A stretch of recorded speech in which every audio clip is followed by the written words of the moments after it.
कटु वचन बोल दिए। बंधुओं, गोपियों ने कह दिया, श्याम तन श्याम मन श्याम ही हमारो धन, श्याम तन श्याम मन श्याम ही हमारो धन, आठों याम ऊधो हमें श्याम सो ही काम है। श्याम गति श्याम मति श्याम ही है प्राणपति, श्याम गति श्याम मति श्याम ही है प्राणपति, आधे कैसी लाकड़ी आधार श्याम नाम है। ऊधो तुम भय भोरे, ऊधो तुम भोरे हो जो आ गए यहाँ, ऊधो तुम भय भोरे जो पाती लेके आए दौड़े, ज्ञान कहाँ राखे यहाँ रोम रोम श्याम है, ज्ञान कहाँ राखे यहाँ रोम रोम श्याम है। ऊधो, ये प्रेम की बात है, तुम्हें समझ में नहीं आएगी। प्रेम की बात जमाने से निराली देखी, प्रेम को प्रेम से फल फूलती डाली देखी, प्रेम शैतान को इंसान बना देता है, उद्धव प्रेम पत्थर को भी भगवान बना देता है। उद्धव, ये प्रेम की बात है। जो उद्धव ने ये सुना, ऊधो सूदो है चलो, ऊधो सूदो है चलो, सुन सुन गोपिन के बोल, और ज्ञान बजाई डुगडुगी प्रेम बजायो ढोल। ज्ञान की तो डुगडुगी बज गई और प्रेम का ढोल बज गया। सारी गोपियों को प्रणाम किया। वंदे नंद ब्रजस्त्री नाम पादरेणुम भीक्षण सा, यासाम हरि कथोदगीतम पुनाति भुवनत्रयम्। गोपियों को प्रणाम करके, ब्रज को प्रणाम करके उद्धव मथुरा गए। श्याम सुंदर, उन सब गोपियों पर कृपा करो, वो आपके बिना एक पल भी नहीं रह सकती है। भगवान ने कहा उद्धव आंखें बंद करो। जैसे ही भगवान ने आंखें बंद करवाई, बोले आंखें खोलो, तो भगवान ने अपने सारे समूह का दर्शन उद्धव को करवाया। कंस की दो पत्नियां थी, एक का नाम था अस्ति और एक का नाम था प्राप्ति। दोनों अपने पिता के घर गए जरासंध के यहाँ। बोले महाराज पिताजी, हमारे पति का मरण हो गया है। किसने मारा? बोले कृष्ण ने। तो जरासंध भगवान से युद्ध करने मथुरा आया। 17 बार जरासंध आया, 23 अक्षौणी सेना लेकर के। भगवान ने 17 बार जरासंध की सेना को हरा करके भगाया। 18वीं बार जरासंध आया, ब्राह्मणों को भजन करने पर बैठाया कि अगर युद्ध हार गए तो ब्राह्मणों को मार देंगे, और युद्ध जीत गए तो ब्राह्मणों को इतना दाम देंगे कि ब्राह्मणों को मांगना नहीं पड़ेगा। ब्राह्मणों ने भगवान से प्रार्थना करी, हे प्रभु इस दुष्ट का अंत कर देना, हमारी चिंता मत करना। भगवान तो लेकिन ब्राह्मणों के रक्षक हैं।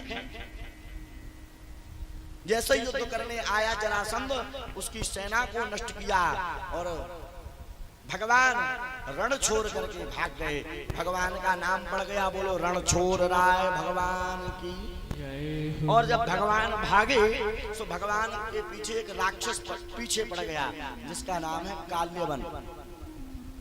और वह राक्षस पीछे पड़ा तो भगवान एक पर्वत पर चढ़ गए। उस पर्वत का नाम है प्रवर्षण पर्वत।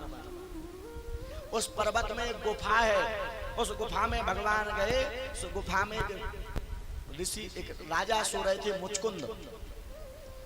मुचकुंद जी महाराज सो रहे थे, तो भगवान ने अपनी पीतांबरी उनके ऊपर उड़ा दी। अब ये काल्यवन नाम का राक्षस आया, इसने देखा कि ये भगवान की पीतांबरी ओढ़े सो रहा, होना हो यही कृष्ण है। काल्यवन ने लात मारी, सो मुचकुंद की आंखें खुली। सो मुचकुंद की जैसे आंखें खुली, सो काल्यवन जल करके भस्म हो गया। भगवान की स्तुति की मुचकुंद जी ने, और भगवान प्रवर्षण पर्वत पर चढ़े। इस जरासंध ने चारों तरफ से इस पर्वत में आग लगवा दी। जरासंध ने सोचा कि अब तो ये जल करके मर गया होगा, पर भगवान कृष्ण और बलराम ने छलांग लगाई।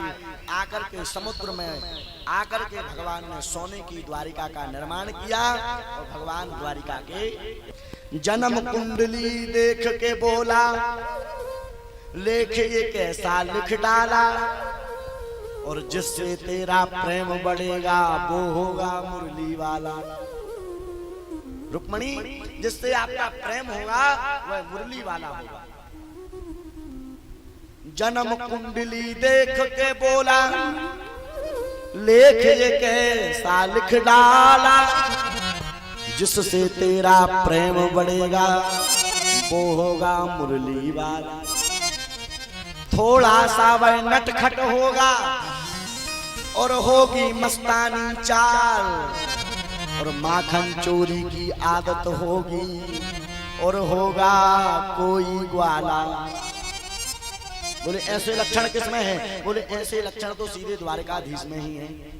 अब तो द्वारकाधीश को रुक्मणी अपना मनी मन पति मान बैठी, लेकिन रुक्मणी का जो बड़ा भाई है जिसका नाम रुक्मी है, इसने अपनी बहन का विवाह शिशुपाल नाम के राक्षस के साथ तय कर दिया।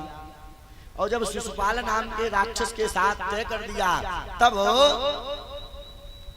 रुक्मणी ने एक चिट्ठी लिखी है और एक देव नाम के पंडित जी को कहा कि पंडित जी जाओ ये लेटर चिट्ठी हमारी भगवान के पास पहुंचाओ।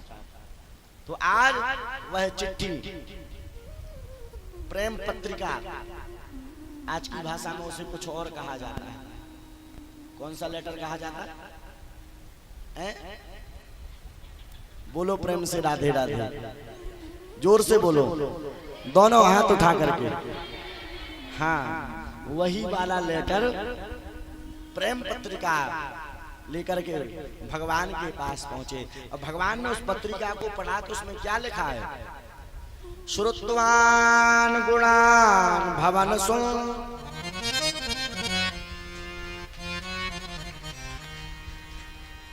श्रुतवान गुणान भवन सुंदर शृण्वतां ते,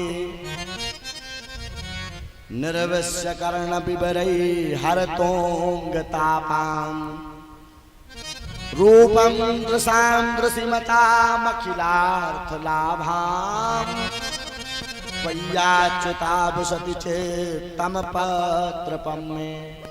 हे भवन सुंदर, हे श्याम सुंदर, मैंने आपके गुणों के बारे में सुना है। आपके बारे में सुनकर मेरा चित्त लज्जा छोड़ करके आप में ही प्रवेश कर गया। हे श्याम सुंदर, हमारा विवाह हमारे भाई ने शिशुपाल नाम के राक्षस के साथ तय कर दिया।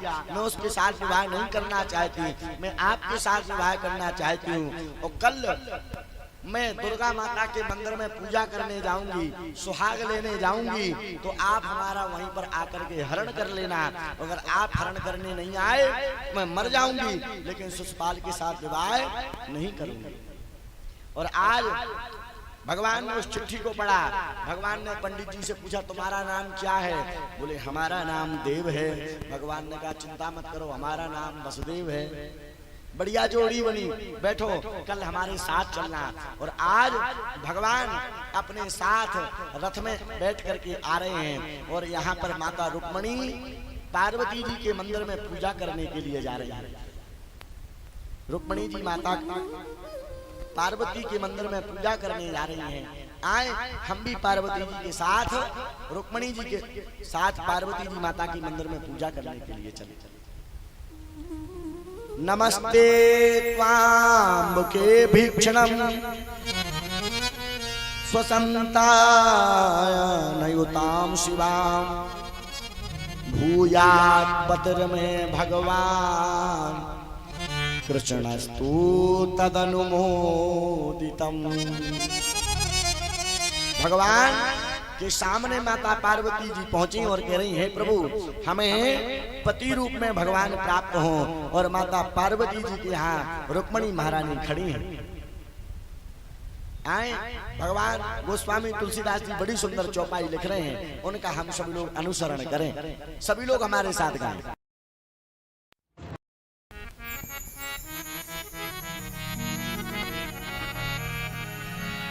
जय जय गिरबर राज किशोरी, जय जय गिरबर राज किशोरी, जय जय गिरबर राज किशोरी।